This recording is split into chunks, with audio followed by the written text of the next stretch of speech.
as it stands today. Okay. And just explain, the evolution of the design, and really talk mainly about the design and the programming of the project, and some of the other questions that I know that the mayor will be answering as well. So this is a big, bold vision for the city of Canton, a project that is not just intended to be a park, but a project that is intended as an economic catalyst for the downtown, the region, the city, and it really is something to help play into the whole concept of the millennials and the urban living, and providing place that live, work, play in the downtown area, and to help with economic development, like I mentioned before, and stop some of the population decline by bringing in elements to the city that the millennial generation would like to see. But not unlike any of the other large cities in the United States that have gone through this revolution or this renaissance lately, with public and civic spaces being redesigned and repurposed, reprogrammed, much like Cleveland, Chicago, Pittsburgh, Akron, and many others. There really is a concerted effort to reinvent and redesign the public spaces. Can I interrupt here and there just to ask a question? A number of years ago, I read a book by a gentleman by the name of Richard Florida. Okay. Are you familiar with him at all? But he's a person that writes prolifically on redeveloping cities. And my question to you is, do you have a person, or do you have persons that you kind of glom onto in terms of some ideas and approaches to urban planning? Well, I think probably the father of urban planning is probably the number one person. That's Daniel Burnham. Daniel Burnham was responsible for developing the master plan revolution of cities. So he started with Frederick Law Olmsted and developed the World's Fair of 1893 in Chicago. That started a movement in city architecture, urban spaces that was called neoclassical. It went into creating a sense of order to cities and a sense of permanence. After the World's Fair, he was the first plan that he came up with that team was the group plan of the city of Cleveland in 1903, and it's still seen as one of the most influential plans of the modern era. So I'd have to say Daniel Burnham, and there's many, many, many more, but he really is the father of urban planning and urban design. So. Thank you. Mm-hmm. So much like Chicago and other cities where parks are used as catalysts for downtown development, much like Chicago, they developed a park prior to developing the real estate around it, and it's generated multiple billions of dollars worth of economic development. We see the same kind of scalable effort going for Canton with our Market Square and since Centennial Plaza. We have the vacant storefronts, we have open real estate in which to develop, much like our peer cities. So when we think about the Kresge block or Market Square in our downtown, the center portion within the sidewalk area is roughly an acre. Through our administration and leadership within the community, we expanded that space to go from building face to building face, from 3rd, 4th to Court, and to the curb edge of Market. Basically, that doubles our area that we can develop and redesign to a 2-acre parcel. So back in 2015, a solicitation was put out for consultants to give ideas for Market Square and to help program this space within downtown Canton. It started very modestly, but there was a very strong community engagement component that went with this design. With that community engagement, that's where the programmatic elements originated from, such as a public space or stage, open space, iconic kind of elements. So all these early program elements that came out of these stakeholders and community meetings, we've held tight to those, and we haven't thrown any of those away. So those elements have moved all the way through the process of the design of now we call Centennial Plaza. But the thing, when I started here around 2017, having been involved with multiple designs of public spaces, from Public Square in downtown Cleveland, Market Square in Pittsburgh, to the Green in Boston, public spaces drive economics. It's like the doormat to the home. So when I see Market Square, we see all the development opportunities around it. As that early iteration of the design moved, it took somewhat of a thematic approach towards football and trying to celebrate the history and the legacy with football and the city of Canton, as well as many other important items within downtown, such as materials and things like that. But we wanted it to be dynamic. The project sat for a little while, and then it was brought up to our attention with involvement from members of the Hall of Fame and others in the community that one thing that we had lacked early on was a very iconic element within the space. So quick iteration was developed by a member of the team for the Hall of Fame Village, and it was this giant superstructure. No one really was enamored by the structure itself or the functionality of if it could be built or the safety, but the one thing I think the community gravitated and I gravitate towards is something large and iconic, much like in Chicago's Millennium Park with the beam. It's something when you say that park, you instantly know where they're talking about. Originally, it was supposed to be what, a gigantic football, 175-foot football? Well, yeah, it was an interpretation of the rotunda of the Hall of Fame, which was 175 feet, and it dropped water from it. But the thing that is most important to keep note with that point in time of the design is really meant to be an idea and not to be taken as literal.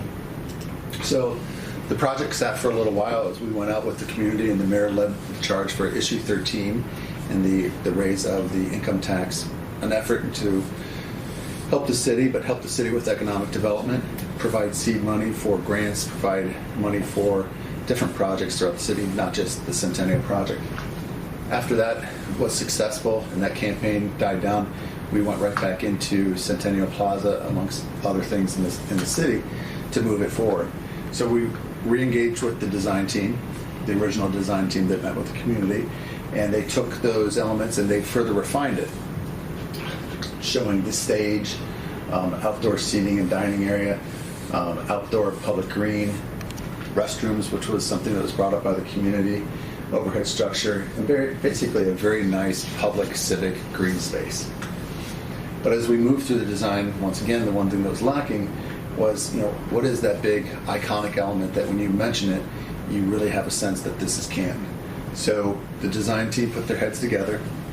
They disbanded, the 175-foot nature because it really wasn't structurally feasible and it was way too expensive. And they morphed it into a design where from that stage grew out what we call the Centennial Pavilion, an overhead structure, a smaller scalable rotunda. We filled in the rest of the restroom area and created an outdoor cafe space. We created, signature signage, a misting element, and many other items to kind of get more bang rather than a singular element dominating the space. There's multiple components that work together like a puzzle to fill the space. Just out of curiosity, approximately how much was the original design going to cost? Well, it's hard to say because that was so early in the schematic element. You can throw numbers at a 175-foot structure, and until you engage with the steel fabricator and people like that, you really don't have a handle of it. But I think they did provide us an estimate. There was a ballpark discussion of $6 million, and it was just for the structure. Number, just for the Structure, okay. Yeah, I would venture to say it would be much more, but that was the number that was kind of thrown in there. It's a ballpark. So as I showed that, was that driven at all by the Hall of Fame folks, or where did that idea come from? It came from a designer that was on the Hall of Fame Village team that was from the West Coast. And it wasn't necessarily that it was just like, this is the design and we must take it. It was really an effort to say something superhuman, something very large and iconic needed to be placed there, so that way it's different than just a park. Okay. And so where you are today is an effort to make the site include more elements in the Canton scene. Of course, football clearly is an important part of it, but not the only part. That's right. And football is not the only part, but it is a very important legacy to the city. And the one thing that, why football kind of has like an overarching element to this space is because the Centennial which is coming in 2020, that is a point in time that we're working towards. So that's the celebration that not only kicks off the opening and commissioning of this public space, but we're also celebrating it. So that's kind of how it has that football overarching theme. But no, it celebrates much more. You know, we have belt and brick, we have steel, we have historical elements placed in the park, we have digital elements that can tell stories, and you know, there's many more things that are layered into the design. Football is just kind of driving it because that's when we're trying to reach that point. Much like Public Square in Cleveland, it was designed and intended to be completed by the time of the RNC kicked off. It wasn't called RNC Park, but that's what drove a lot of it. You envision at all a refacing of the adjoining buildings? I think the economics will drive some of that. You know, the city's not able to touch private structures, but I can see when this kind of comes up, it's just a natural course that the adjacent property owners are going to step up because they're going to get more money for their real estate. The one element that's hard to depict that is very integral to the design of this is the use of light. Light is an actor in this space. Light is something that's being utilized for security, for an iconic nature, and for just basically placemaking. Everything within the space is basically lit. From our uplighting of the trees, to the lighting of the misting fountain, to uplighting of the rotunda structure, from LED programmable lighting for the pavilion, to the large format LED board, which does programming, to the thing that we call the Oculus within the cafe structure, a large LED beam of light that shoots up that kind of signifies that this is the birthplace of professional football. Is this derived from when I was a young person, businesses used to put up these big searchlights. Is that from that general idea? Sure. I mean, because if you think about when the towers fell in New York City, that's what the city leaders did bring out. There were large aircraft searchlights to symbolize where the towers once stood. It's very moving, it's very identifiable, and it's very easy to locate where you're at in a place. So I'd say yeah. And there's many other elements that we use to as inspiration, from the Air Force Memorial in D.C. to just programmable light shows. The thing I'd like to mention is that this is a very functional space.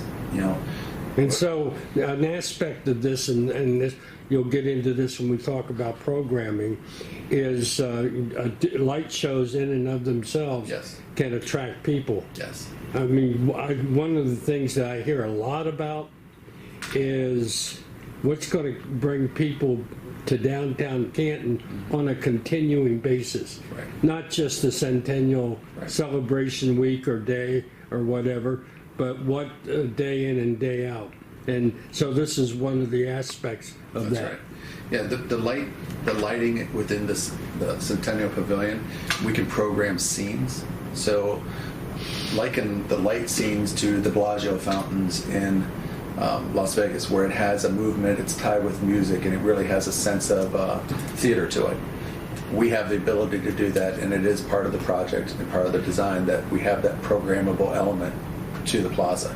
Is this the kind of thing that can be built into? When I was a kid, I'll keep referring it, a big event was to go to a fireworks display. Mm-hmm. Can the equivalent of that kind of thing be done with these lights? Well, directly linked to a fireworks display? Not the fire, but just the nature of the attraction. Yes, absolutely. Pardon? The nature of the attraction. Right. Absolutely. Yeah. Absolutely. One thing I'd be remiss not to mention is that since we are Northeast Ohio, light isn't only brought here to be this mood setter, but it is a security element. It does provide that sense of glow when it's the middle of January. You have a sense of warmth in our downtown. Also, that when I showed that 3rd and 4th are part of the design, 3rd and 4th will still function as roadways, but it can be closed.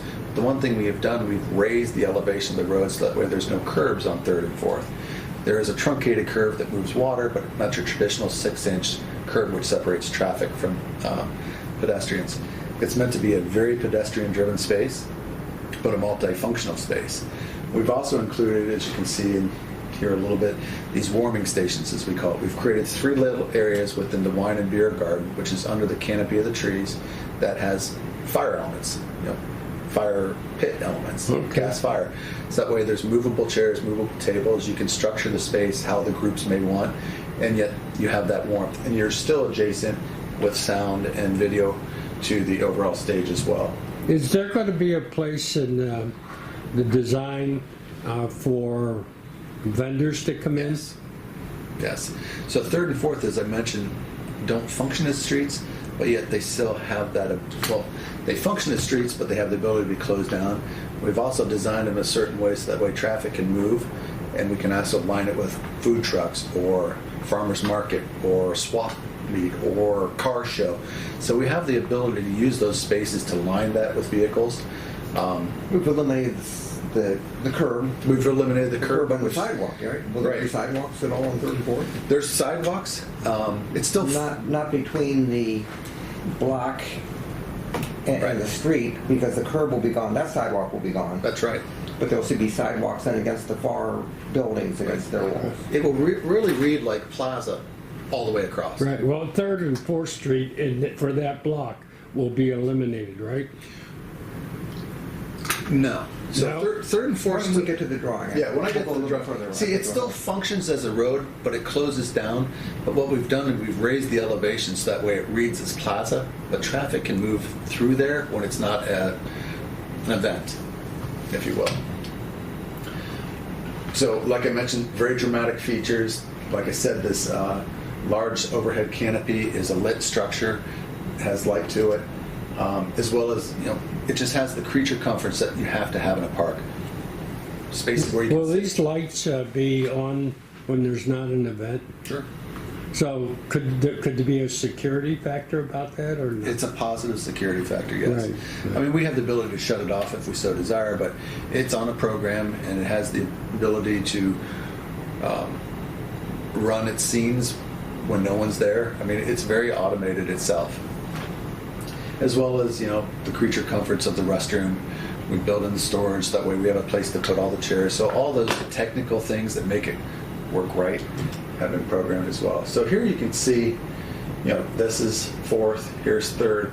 So traffic moves through it, but we have bollards that will be placed to shut the traffic. For illustration purpose, it looks more like a street, but really it's no longer asphalt, it's brick pavers. The same brick pavers that we're using on the interior of the space.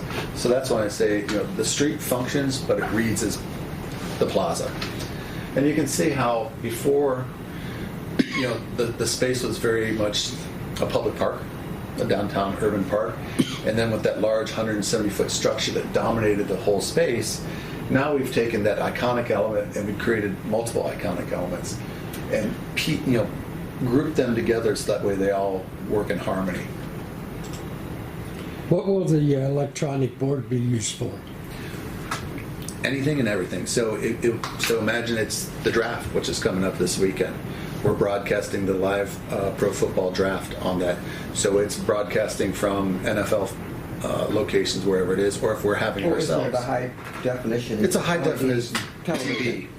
So we can put That anything on quality, it. so you could put the Ohio State-Michigan game on there for a weekend. It could be tailgate party. toddler The Browns, Saturdays in the evening, and Monday they're Night playing Football. Little Mermaid, and it's a movie A theater movie. night. Yeah. Now I noticed in the agreement, the Hall of Fame's going to take care of the programming. And maintenance, yes. Yeah. What kind of opportunity will the city have to say, you know what, we think we ought to have this event or that event, and so is there an opportunity? Yes. Yeah, and again, I discussed that in this communication, the copy of which I sent to you, but again, we intend the program to be open and inclusive.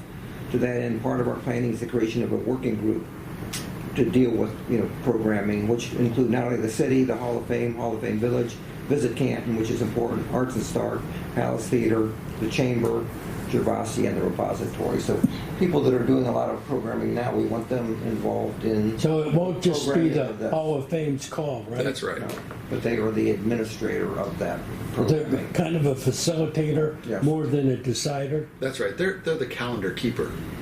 So that way, it ensures that with all those groups working together, events don't compete with one another, but yet the local events still have a place to perform. So Their desire, obviously, and our desire is that the Plaza be used as much as possible. Right. And to that end, it's not only limited just to Hall of Fame football Right. concepts, which they have a lot of, and a lot of other events do that they do, but they want that input from all of these other entities that also have programming ideas and so forth. So, again, the goal is as much use as possible. Is there a range of capacity depending on the event? So we've built in, there's multiple spaces where performances can occur.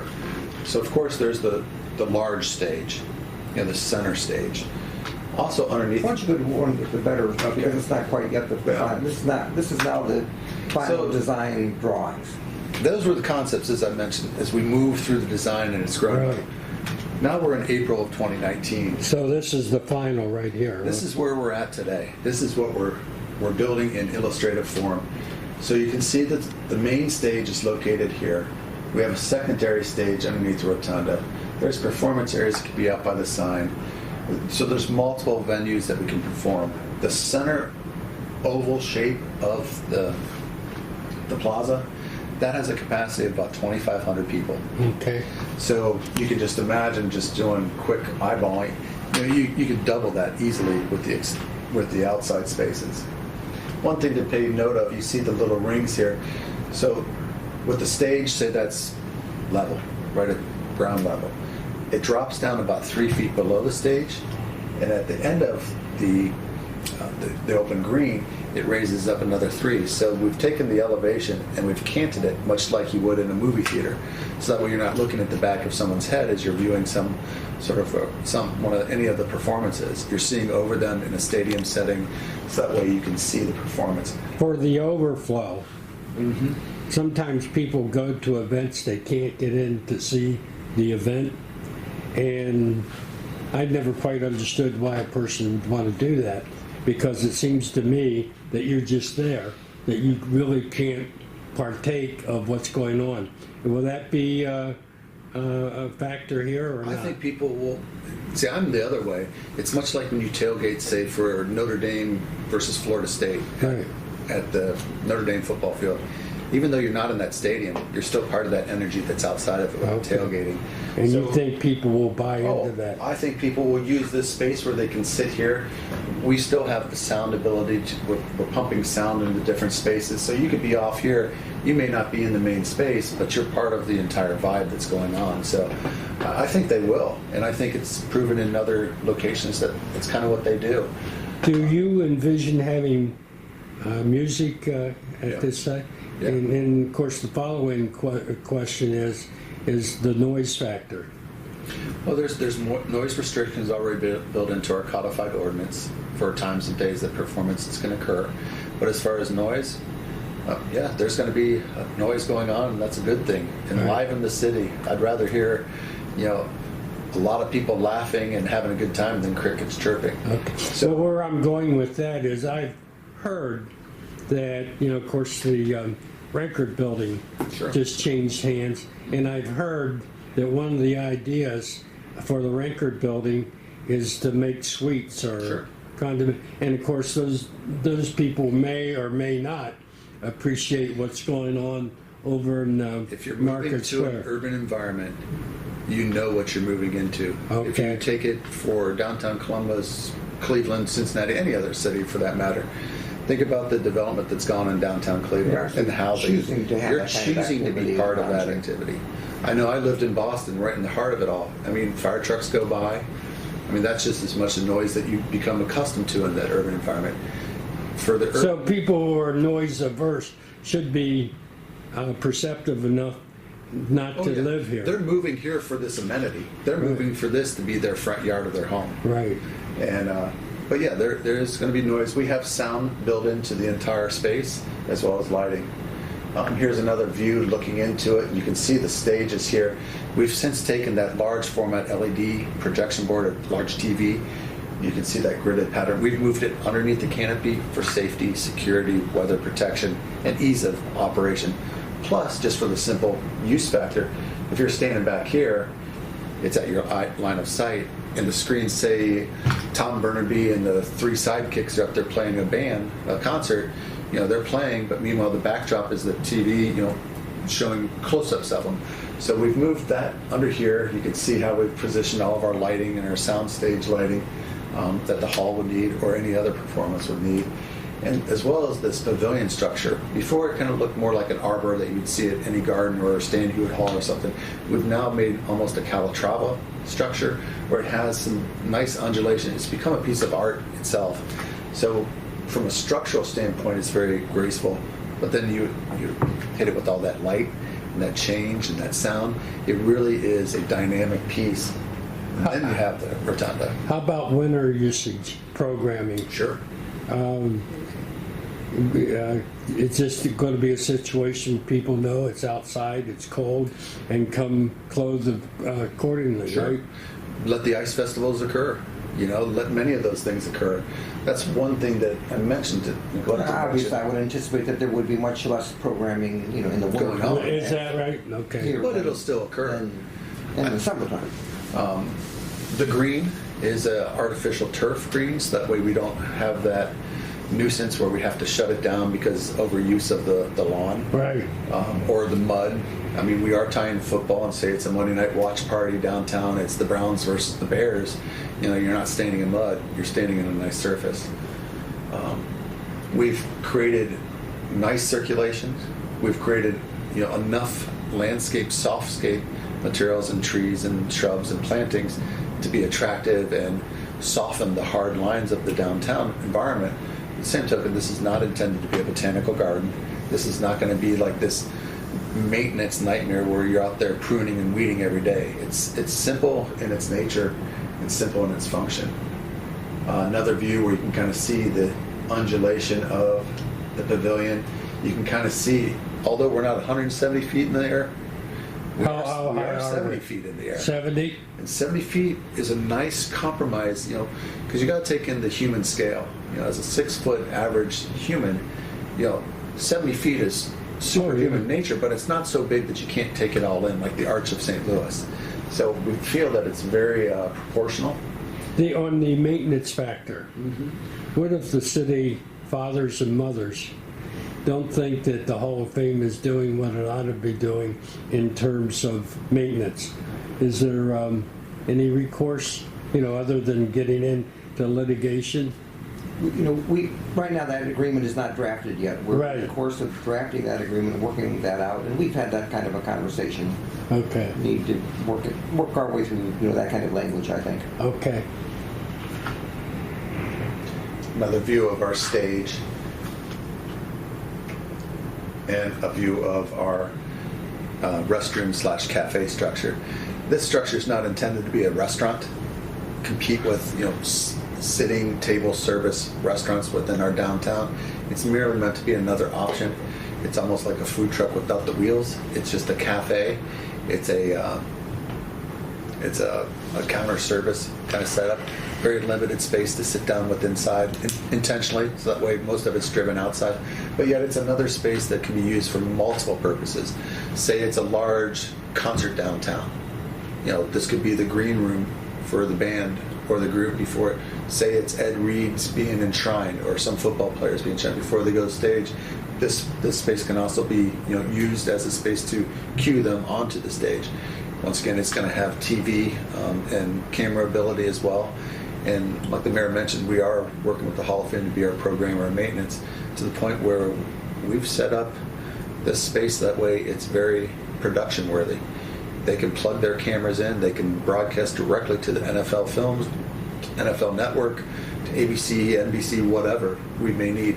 That's how far we're really taking the programming to, where this is truly a soundstage. Right. And it could, my look at it, is could serve a real civic purpose. Of course, I'm interested in government and politics. Why not have a community election party? Absolutely. And of course, November's a little cold, but hopefully it wouldn't be that cold where it becomes an annual election event where people gather. I think this is going to become a hub of information as well. As we mentioned in the communication and other places, we have these things called large digital kiosks or steels. These are a double-sided LED element that we can put in advertising. We could put in, it's the census. Make sure that you participate. It's public awareness can go on these elements. Downtown locations for restaurants or yeah. So we really have the ability to make this plaza not become dated. Right. You can plant a tree and it becomes a tree and it grows, but it's always a tree. With this space, with the use of light, sound, the digital element, we have the ability to keep refreshing the space so that way it constantly grows with technology, constantly grows with time. And it sits right in the heart of one of the most important things that's come to our city right now, the Innovation District. Of course, the plaza is in between the courthouse and Stark County office building is pretty close by. Would it have any kind of auxiliary function to this particular project? Yes, yeah, I see that. Number one, the ice rink will continue to be there, which is our most important use of that space in the winter months. So the programming could maybe be designed. There's smaller events that are still held there, and that probably will continue to be held there. But the beauty of this, how it's situated between Cleveland and Market, is key. But also, just equally important, it sits right on Court Street. Court connects all the way up to 6th, the beginning point of the cultural district. It's a backdrop to the music block. It also, Court runs down to First Ladies. So it really connects a lot of our very important civic downtown elements together. Where Centennial Plaza is like the heart or the center piece of it, it's like an octopus with its tentacles reach out and touching the other civic areas and other important areas within the downtown.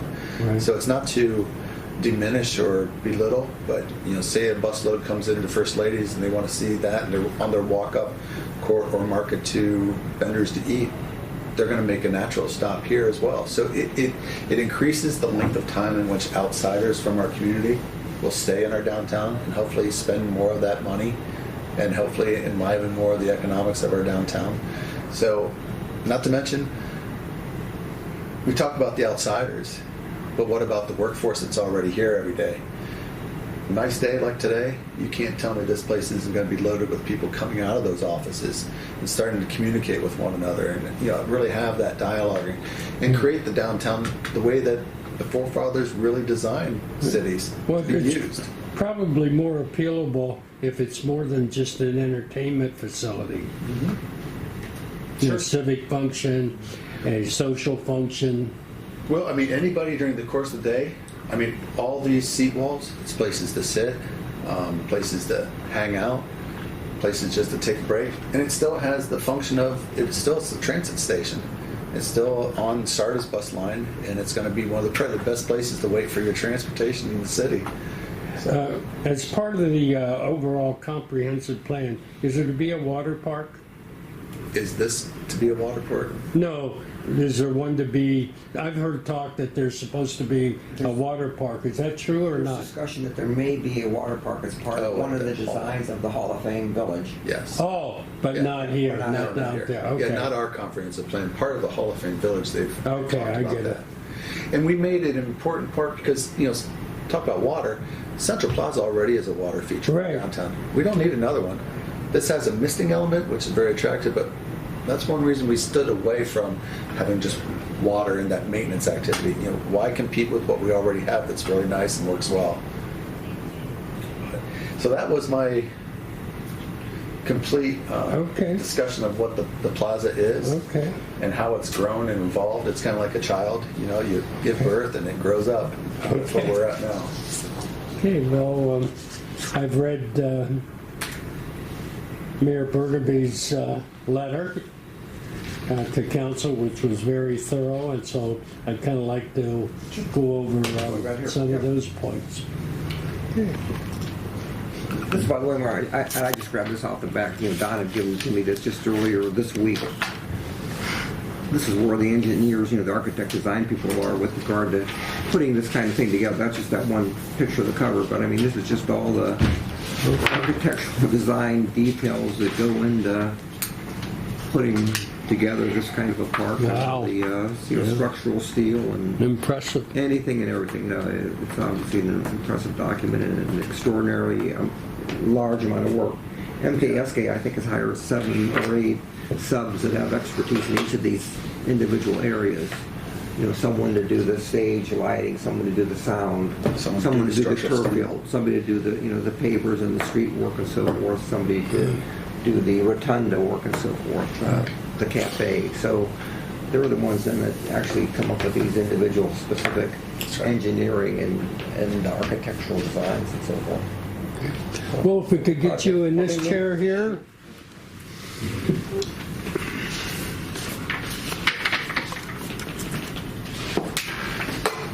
Okay. Okay, we're here on a Wednesday, a little afternoon, on April, 24th, 2019, with Mayor Tom Bernabei, finishing out his last year of a 4-year term.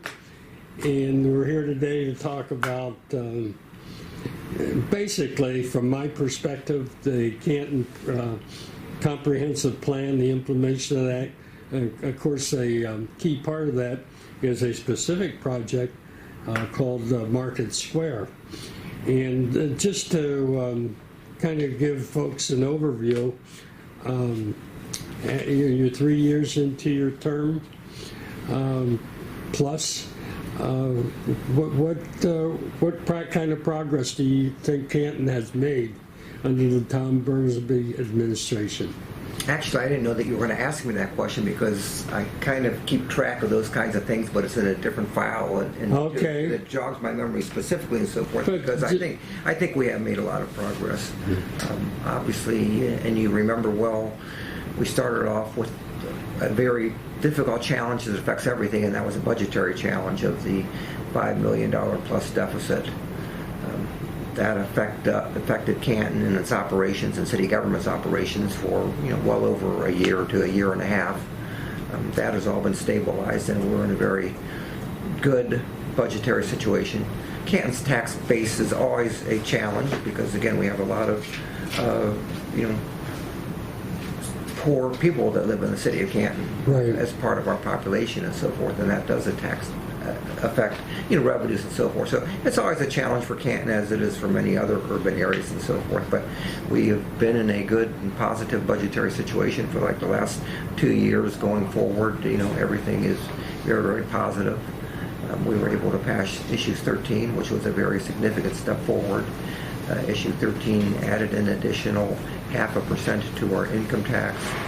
That 0.5% then was divided by ballot language, and it has to be spent in those ways so that a portion of it goes to the general fund, a portion of it goes to the capital fund, a portion of it goes to the neighborhood fund, and then a large portion of it, which was 60% of that 0.5%, goes to our comprehensive development fund, because we think that the future of Canton is in doing large future development projects in the target areas that were identified in the comprehensive plan. So that money was set aside for that.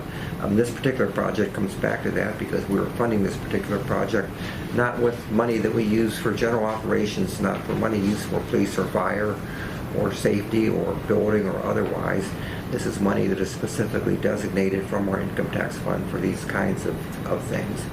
But, again, I think we've made a lot of progress in many, many other areas. Administratively, we have, hired probably, 3 or 4 or 5 new department heads, several changes in the cabinet.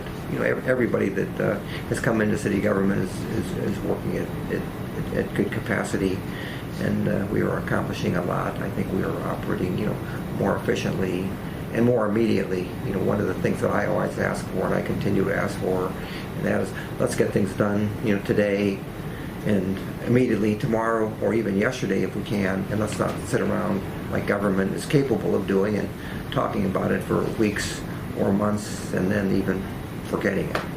So I'd like to drive subjects, and I'd like to drive them to their completion, and this is one of them, I think, and this is a very, very important one, and it's taken us really 3 years to get to this point because it's actually started before I was mayor.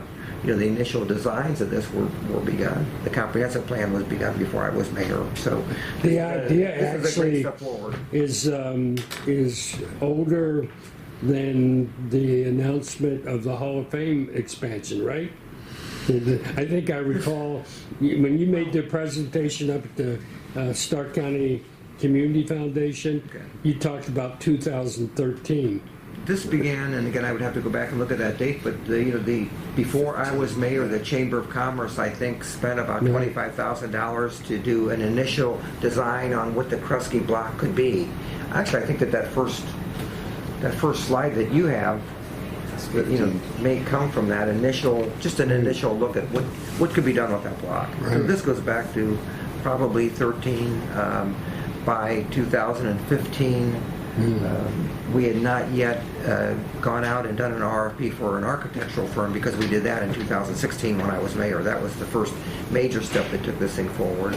But in 2015, we did receive some contributions from some of our local foundations, for design work associated with the potential for developing, Market Square, Centennial, Plaza. So all of this goes back to that point in time. So we worked our way through, a lot of different challenges, and I think that we are in a much better place today than we were. I mean, we're happy with the development of downtown, with the development of the music block. We have a great relationship with Arts and Stark. We have good things happening there. We have our door in place, which has been very, very successful. The Palace Theater has just added, I think, 30 to 35 to 40,000 people come downtown. I think that the restaurants are doing much better. I think it's a better space downtown is for activity and so forth. I think we're keeping it cleaner than we did. We just had a major cleanup last week, and one of the things that I continue to emphasize, and that is let's keep our city clean. Litter continues to be an issue any place and every place, and you clean it up one day and a week from then it's sprouted back and so forth, but we care a lot about that. I would like for you to go over, by the way, and take a picture when you get a chance of the two bronze busts. We had that bronze bust unveiling yesterday, which was really a very, very, very nice ceremony, but we added two beautiful piers with the bronze bust of Judge Leroy J. Conley Jr. and Mayor Stanley A. Kamek. And we had a great ceremony yesterday with their families and with the sculptor who came in from California, who was really a nationally and internationally renowned sculptor. And it's just a beautiful addition to Central Plaza South. So please stop by there and take a look. So lots of little additions and so forth, and lots of things that are moving forward. Lighting in the trees, all winter long. Of course, all this takes money. When did landscaping downtown. when did Canton's start collecting on the additional 0.5% of That income? began just July 1, 2018. So it's not even been a full year. We talked earlier before the election whether or not Cantonians would approve a 0.5% increase, and you indicated to me, I think, if I recall correctly, that we would get some indication of what kind of revenue it was going to raise by the end of that fiscal year, July to December. What did those numbers show? The extra 0.5% raises approximately, let me think about this and be correct, I'm thinking that it raises approximately $10 to $12 million. So it'll vary between 10 and 12, and so for the first 6 months, it should have raised 5 or 6 million. Yes. And did it? And those numbers. projected. Yeah, I don't have those in front of me right now. Specifics, right. Yeah, specifically, but yes, they were. But I can get those from your finance director, right? We can get those. Right. Okay. And so now we're moving on to talking about the cost. The overall cost of this project is estimated to be $12.3 million. Yes. And you outline in your letter exactly we're divided between phase 1, phase 2, and phase 3. And it looks like we're at phase 3 right now. And when I say $12.3 million, that's the funding for all 3 phases. Right. And it's somewhat confusing in that phase 1, we talked about phase 1 and phase 2. Phase 1 and phase 2 became the same project. Okay. And that was the basic infrastructure to the park, including the stage, the LED screen TV, but none of some of the large items that you saw in phase 3. And it also included the streetscaping of 3rd Street, 4th Street, and Court. So phases 1 and 2 included all the infrastructure necessary to make this thing work and to have a park and an operating park plaza. Phase 3 then is just on top of that, and that is the rotunda, Pavilion, the pavilion, cafe, the cafe structure, lighting. Fire pits, and some of the other amenities that are included in this presentation. Now, and we talked this way on this topic by email, and this is the Stark County Foundation's letter. Yes. Did that surprise you when that came out, or? It did not surprise me. It didn't? It did not Because surprise me. basically, as I read it, Yeah. you may disagree with my take on it, is that we're, just projecting myself into the foundation's perspective, is we think there's a lot of problems going forward with phase 3. I think that the primary concern that the foundations may have had with this was whether it would compete in some way, shape, or form with other foundational projects. That's part of it, right? I don't see any issues associated with this going forward with regard to the completion of phase 3. Again, as I indicated to you in my response to you, we have truly a great working relationship with the foundations. Meet regularly with Stark Community Foundation and Mark Samolzik. I was with him last night, for example, at the Neighborhood Leadership Awards dinner. Mark was aware of this. I showed this to other foundation leaders as we were developing it.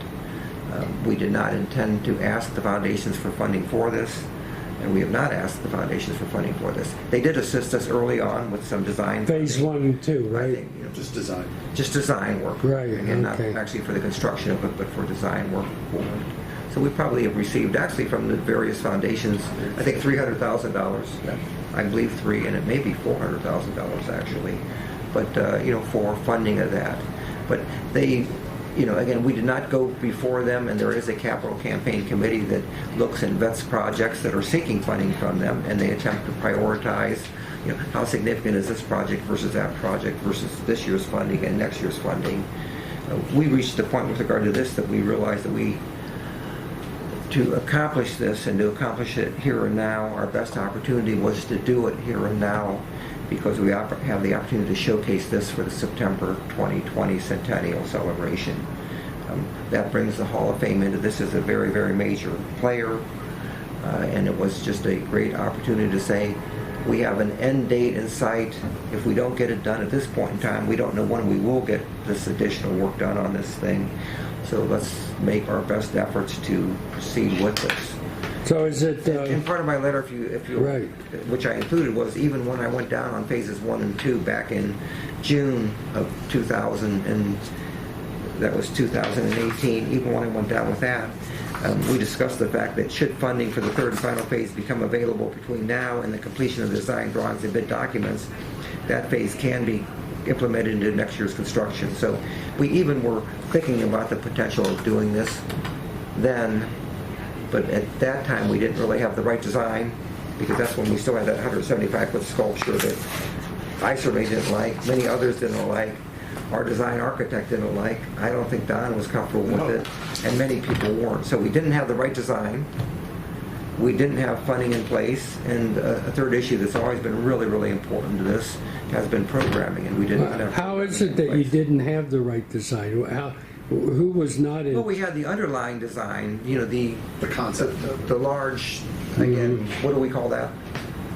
Large iconic rotunda. That 175-foot design was not intended, and it wasn't approved by us in phases 1 and 2. We looked at that. That was done in November of 2017. So that design was there. And that pretty much came from the Hall of Fame. And so, the Hall of Fame architect, not right. the Hall of Fame. And so And we the looked at fact that that design, and I looked at that design, and I said, I, as mayor, am not taking that design forward because I'm not comfortable with it. and where I'm going with this line of questioning is, people should take this as a testament that the city government of Canton intends to be very much involved, and I wouldn't use the word in charge, but maybe collaborative, working with others. Is that a fair statement that that this Canton government is going to be monitoring and making sure that things go correctly here? Absolutely. That is my job. That is our job. I think, and you use the word collaborative, I think the Canton government's in a situation now where we have the best collaborative relationship with almost everybody out there that we have had. As you can see, we have a great relationship with the state of Ohio. We're receiving, $1.5 to $2.5 million in funding from them. That's significant.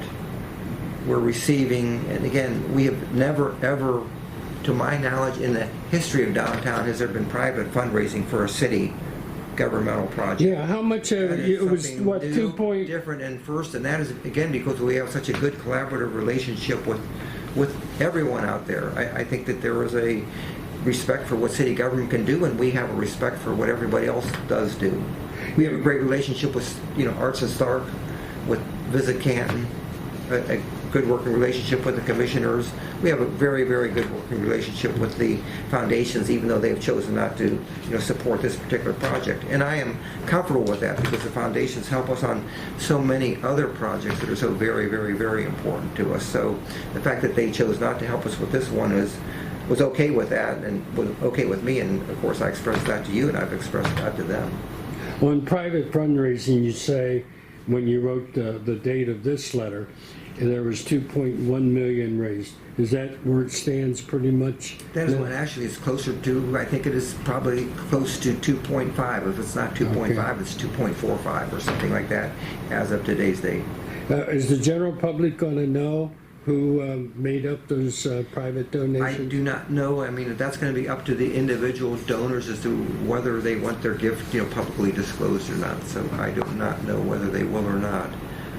This design, and again, that's not part of the design that Don was showing you, but there's also the potential of the design in this thing for there to be a wall or a monument in some way, shape, or form, thanking the donors that wanted to participate. So there may be a public listing of the donors, except for people who say they want to be anonymous, yes. That sort of thing. Yeah. So will this money get transferred into city coffers? Yes. Okay. Yeah. And when do you think that's going to happen? What will happen is that, pledges are being obtained and have been obtained. The pledges are being made to the Hall of Fame. And when I say the Hall of Fame, because we sometimes talk about the Hall of Fame museum side versus the Hall of Fame village side, and that's the future development construction. So this is made to the Hall of Fame Museum, which is a 501c3, charitable entity, well recognized and so forth, and to ensure that these donations are charitable gifts in nature. They're being made to the Hall of Fame. Huntington Bank then is going to monetize or bring those pledges to present value, and that money then will be gifted or donated to the city. And the city does have a process, as we do to other ordinances, where we will accept that gift at some point in time, when that is put together. I just highlighted a phrase in your letter that I want you to expand upon, and the quote is, "We judge a city by the city's center core." Absolutely. By the way, you want to elaborate really on highlighted that? A couple of things. When you see when I highlighted, this is getting ready for time. I end up highlighting everything because really everything in there is. Well, and I'm careful not to do that because then it became worthless to highlight. Yeah, no, you end up actually rereading the whole thing and so forth. What I want to emphasize is this is going to be, and I will say this and I will continue to repeat this, this is going to be a central park for the city of Canton. Is this a make or break for... Everyone can and will take pride Is this a make or break for a revival of downtown Canton? No, I don't think that it is a make or break. I just think it's in a very, very important phase forward. Let's say, just being the devil's advocate, that the Hall of Fame Village project really gets scaled down. Okay. They're attracting, 250,000 people a year, more or less. And, the hope is they can get it up to 1 million. But what if that never happens? And do you think that Canton, being behind building this, can make this project pay off anyway? Yes. Okay. Yes, I want this for downtown Canton. I want us to develop downtown Canton. This is a little bit of an aside, but yesterday I go back to the bronze bust ceremony, and it kind of gives me pride. I mean, we did a lot of work in that area, and again, it's beautiful, but it's newly landscaped, which was part of the project. But we painted, the old metal chairs and so forth, and the trash cans, and just did a lot. And we have lighting in the trees, and everyone that was there, and there again, people from California, the families from Oklahoma. Many of Judge Connie's, I think 8 of Judge Connie's former law clerks, and you know how far back those. Oh, yeah. They're all obviously if they were his law See, clerks. you and I both go back that far. But we also know, you and I know that if they were his law clerk, they're also very, very successful lawyers today. Right. And there were 7, 8 of them, who I didn't know, and really so many people came up to me and said, what a beautiful downtown right. we have. And we do have a beautiful downtown, and we want to continue that. This is another part of that.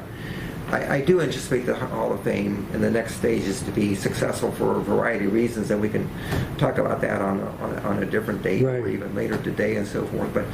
And we do want to attract people from the Hall of Fame here who are visiting there to come downtown. Mm-hmm. And there's some good things happening that I think are going to happen. But I also want people in Canton who live here to take pride in downtown. I want the people that live north of 25th Street that, maybe don't come downtown and so forth to now have a reason to come downtown. But I also want this and Don's talked about this, economic development. This ties very much into, again, creating a place for millennials to, work, live, and play.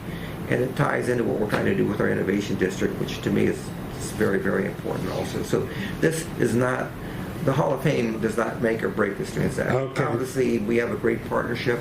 I'm also saying that this is a good thing for Canton because this, from day one, we've always been concerned that if the Hall of Fame is very successful, that it will draw people away from our restaurants downtown and away from our activity downtown. This agreement on programming, for example, creates that first strong connection between us that goes both ways now and has people coming this way rather than things from Canton going out there. Okay. So this is an important step forward. And again, there's a couple of other good things happening with Hall of Fame, and I think there's going to be more connectivity and more good things happening. But this is an important step that way because it establishes that relationship that brings them downtown rather than us going out to the Hall of Fame village. So it's important, but this is important for Canton regardless of the success of the Hall of Fame. Of course, doing my blog and my tweets, I get input from people about their concerns. And one of the common comments I've gotten is, well, you know what? Canton's got to solve the dilapidated nature of its near downtown neighborhoods and the feeling that people are insecure when they come to downtown Canton. And, you take the comprehensive plan and the 60%. And I know that in your plan, and it's, like you say, hemmed in the ballot language, that money's going to go to the neighborhoods. But couldn't some of this money, the 60%, augment and accelerate the cleaning up of nearby neighborhoods? Absolutely. And I guess I want to comment on the first part of that. And again, I do have this paragraph. I am asking for council's enthusiastic support, and I think that I will have it. But this is a time that we look at our city with optimism. I want people to start looking at our city with optimism. It's time that we look at our potential. It's time that we look at all things Canton with fresh eyes and new attitude. We need to reinvest in our city, and we need to take pride in it. And too many Cantonians, and it's not only in Canton, it's in any city, in any place. People who are there, tend to ignore the beauty of their city or the attractiveness of their city and want to criticize the other aspects of it. I don't know any city, by the way, that is infringed by dilapidated housing and then older housing stock and older commercial buildings and so forth. And you hope to grow the city, and this is our main neighborhood. Downtown is a neighborhood. And you hope to renovate and reinvigorate this and create pride in people in the city. The earlier comment that you made was, when I go to another city, how do you judge a city when you go to it? And I guess you judge Chicago. I don't go to Chicago and I say, wow, they've got the highest murder rate in the country. That's not why people go to Chicago, and that's not what people think of Chicago. The same thing with New York City or any other large city or smaller city. They take pride in the inner core, and the city has a reputation based upon that inner core. So I think it's important that we So you that don't work here. It doesn't mean that we're ignoring our neighborhoods. Last night I was at the Neighborhood Leadership Council meeting and the Grant Awards, and we were with 25 neighborhood associations who I meet regularly with. We do, again, 11,000 code inspections that we never ever did before, and we've been doing that for 3 years. We are investing money in our neighborhoods, and we're going to have a tax abatement program coming up, which will be announced relatively soon, that we're working on, as we speak now. We had the 2 largest paving programs last year and this year and so forth. So we're able to... A tax abatement for homeowners? Yes. Okay. Now, just picking up on... We care about all those things. I just want everybody to look at Canton with the new eyes. I want Cantonians to look at Canton with new eyes. Right. I mean, and the Bernabei administration has made some progress in getting rid of some of the troubled eyesore, but you have quite a ways to go, correct? Yeah. There are a lot of very, very old housing stock in Canton, in all of Stark County, in Alliance, and in Massillon. Again, there's old housing stock in all of our northeastern cities and so forth. I think when we finish the NIP, just because I just saw that number, that NIP 1, 2, and 3 programs, which we've been going through, we're just completing the 3rd phase. That will be 586 houses that will have been demolished. On one hand, I look at 586 houses and I say, I wish we had built 586 houses. On the other hand, I look at those 586 and realize for them to even be in the program, they were already vacant, they were tax delinquent, and they had already been determined by the chief building official to be blighted. So they were properties, all of which had to come down in order to green out the neighborhoods and just to get rid of those nuisances in our neighborhoods. So something that we're doing, and we're going to continue to do that, but we also need, through, again, a tax abatement program and some other things, to try to bring new housing to downtown and not to the city at large.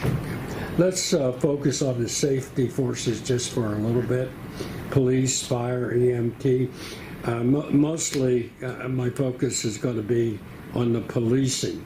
You just talked about Chicago, and obviously Chicago gets a lot of visitors because of, but I probably would take a little different perspective. I think perhaps not as many people go to Chicago who might otherwise go there because of the news stories about the safety of the city. On the other hand, you have Pittsburgh, where people have said, well, there's really been a change in the safety pattern, even New York City.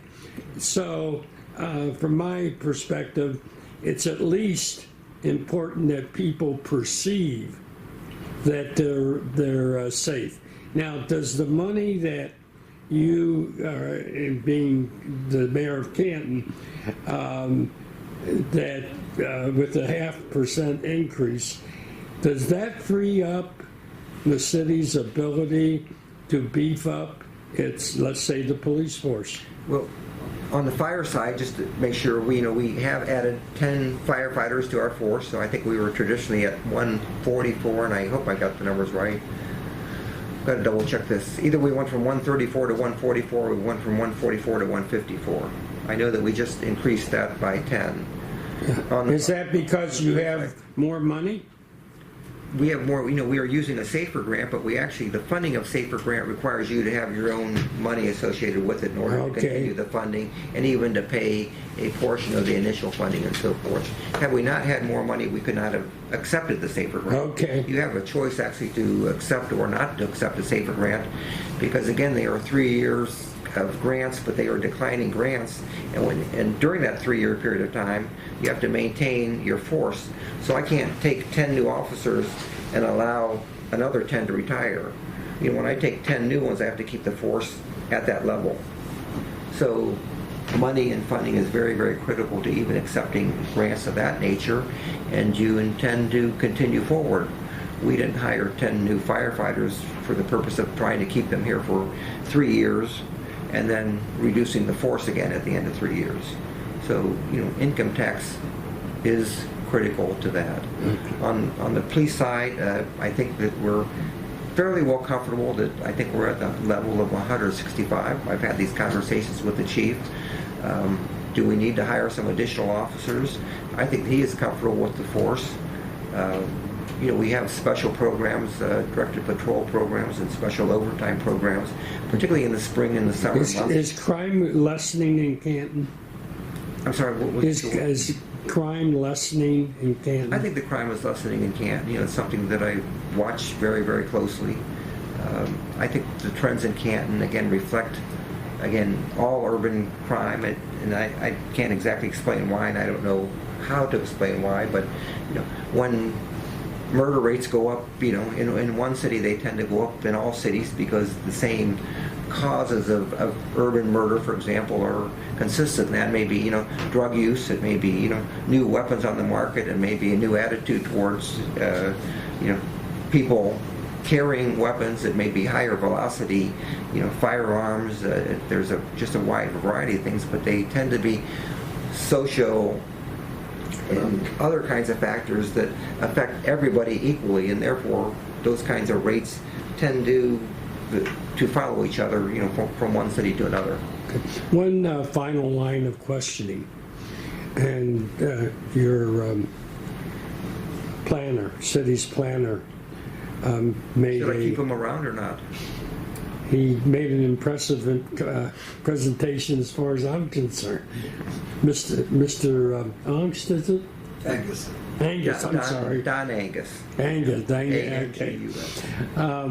But I was impressed with the programming, because this is not a fair comparison, but when you compare Canton, say Cleveland, Cleveland has multiple attractions that Canton does not have.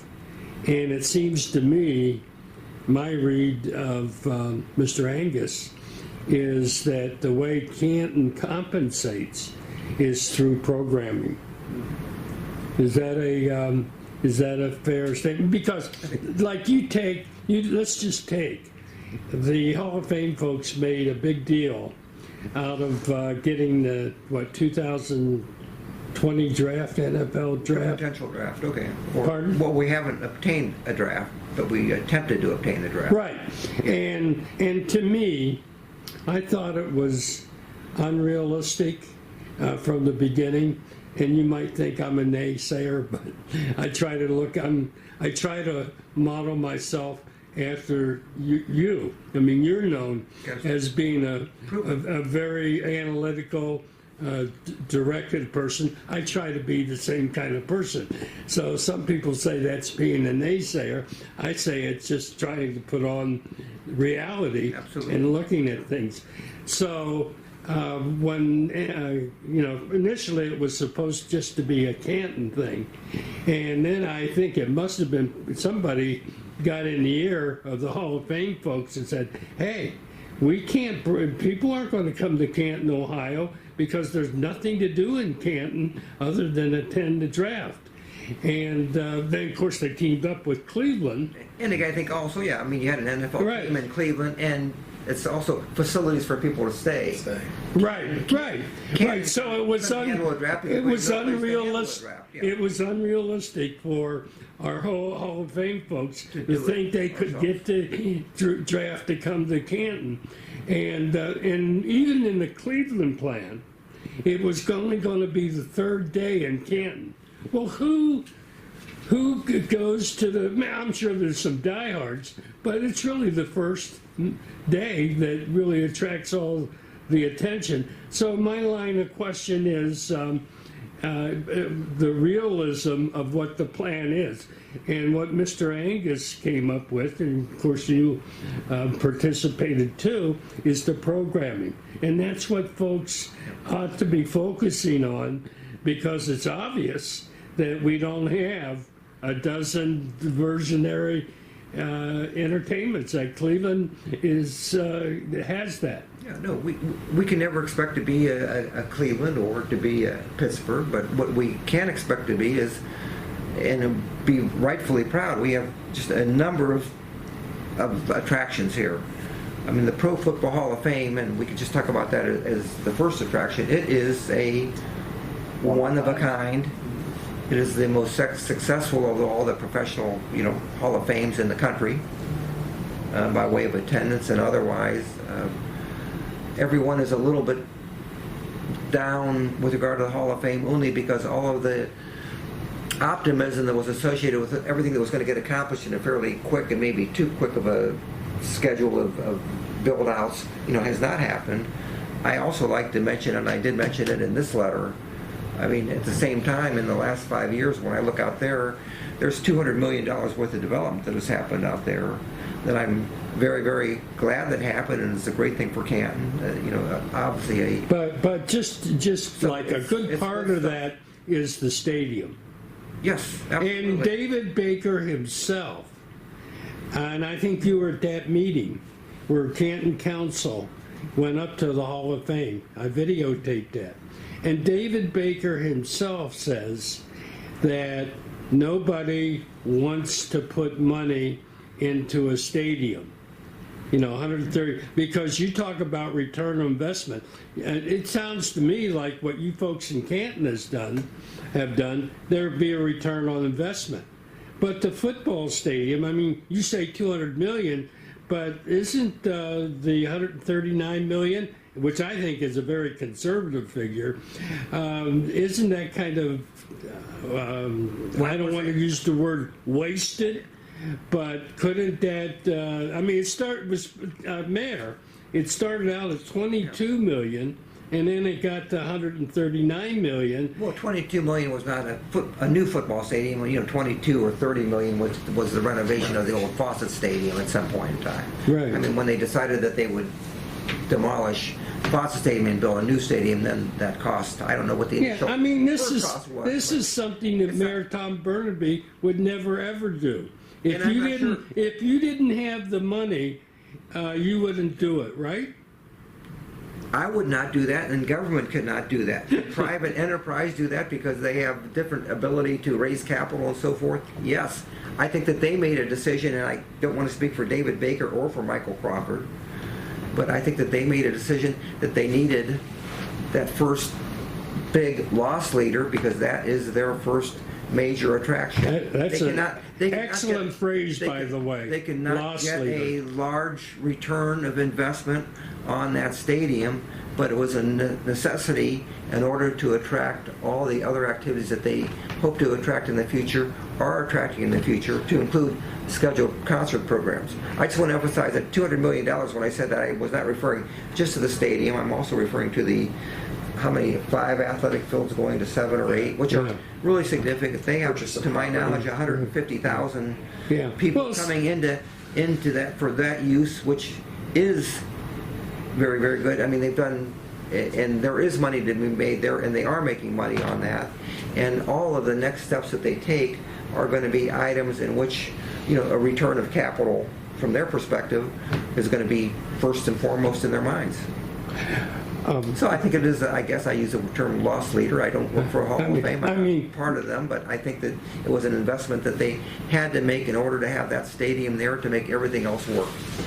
Okay, but anybody that got a handle on finances realize you can't separate out things, that when you figure return on investment, it has to include a $139 million football stadium. Well, I suspect that David Baker and Michael Crawford, Johnson Control People, which is one of the top 50 corporations in the country, and many others who are investing in it, have more knowledge and insight as to what was necessary at stage 1 and what's necessary at step 2, and where you have to do investment without a return versus in order to prime the pump in order to get investment into phases 3 and 4 and so forth. So again, I'm not part of them. I'm not in the inner circle of their finances and so forth, right. But I have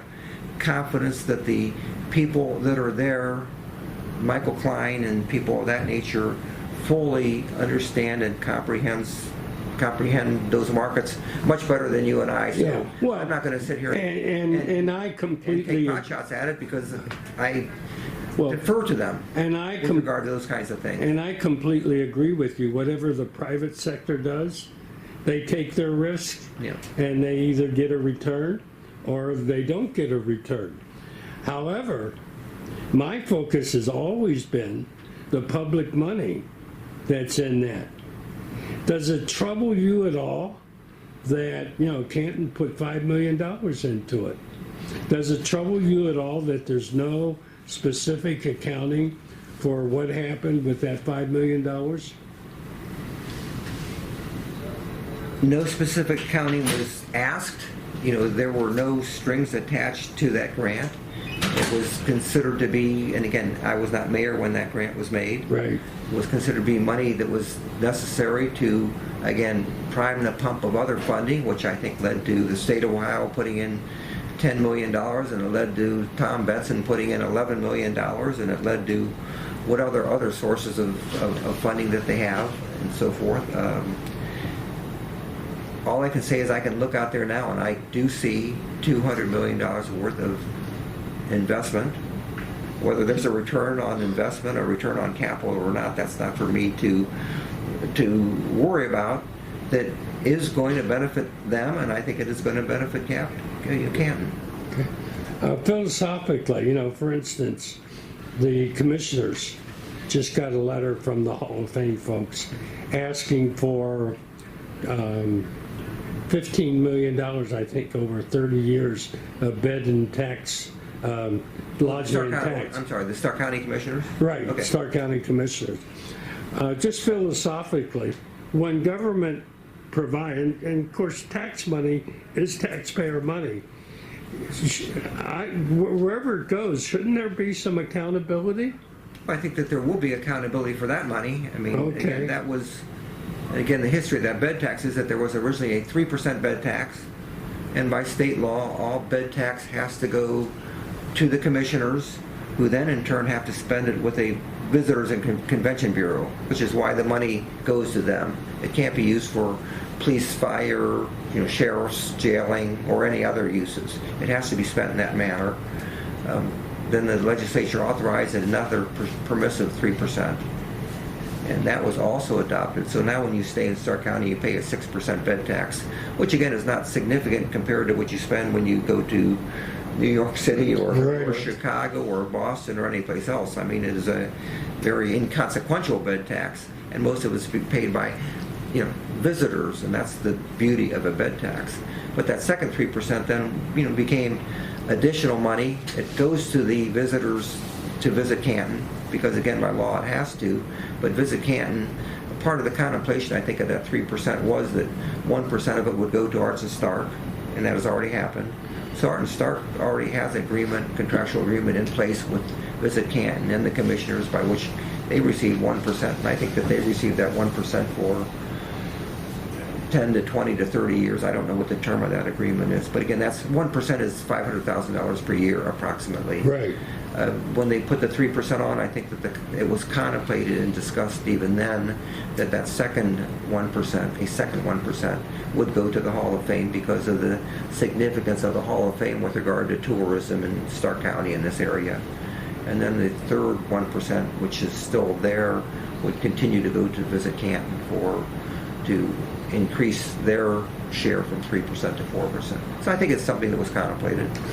Final question. Is Market Square going to be done? Market Square is now going to be called Centennial Plaza. Oh, right, Centennial. Okay, Centennial Plaza. Is it going to be completed by September of 2020? Don Angus tells me that it will be completed by that date, by hopefully August or even a little bit earlier, so that it can be, operated and used a little bit right before September. Our consultants, MKSK, and they have done many of these projects, and they are very successful. They are regionally and nationally known consultants who have done 50 plus of these kinds of projects, and this is a relatively small project actually for them compared to the work that they've done I think they've done Columbus. several $100 million worth of these projects just in Columbus alone. They tell us it's going to be done, so I have to rely upon both of them when they tell me that it will be done, and I have confidence that it will be done. I said that was the final question, but I have to ask this. Are there any other scaled up projects, may not be a Centennial Square, on the drawing boards that Cantonians can expect to hear about being funded by the comprehensive plan part of the increased taxes, or anything being thought of? Things are being thought of, and one of Don's jobs as planner is to make plans for, a list of what are potential projects that fit into the comprehensive plan and or that we need to be accomplished, a year out, 3 years out, 5 years out, 10 years out. And we have looked at those kinds of things. We do want to look at, the Shore neighborhood. That was part of the comprehensive plan. That's the connectivity between downtown and the Hall and downtown and Mercy Medical, for potential future growth of housing and so forth in those areas. That's something we're looking at. We're looking at connectivity, whether it's Fulton Road, West Tuscarawas, or 12th Street, or Stadium Park, again from the Hall of Fame to downtown. That's part of the comprehensive plan. We're looking at probably providing some infrastructure assistance to the Altman Hospital projects, which they're working on, and that would be a housing residential complement, for housing for both doctors and nurses in their nursing school, as well as just working to facilitate and develop the area around the hospital. I think that there will be assistance to them available when those plans come to fruition. We have other ideas, for smaller things downtown that continue to be needed, streetscapes and so forth that continue to enhance our downtown. I'm not aware, though. I'm trying to think if there's any large projects. I think if the Cultural Center were to do a large project associated with some of their work and so forth, we would look at helping them. Some of the money, by the way, in the comprehensive plan, because it was available for a targeted area, we did use it for paving in this last paving budget. So there are bits and pieces that are being used, but nothing on the scale of what we're doing with regard to Centennial Plaza. Okay. Well, thank you, Mayor Tom Bernabei, City of Canton. Thank you, Mark. Hello.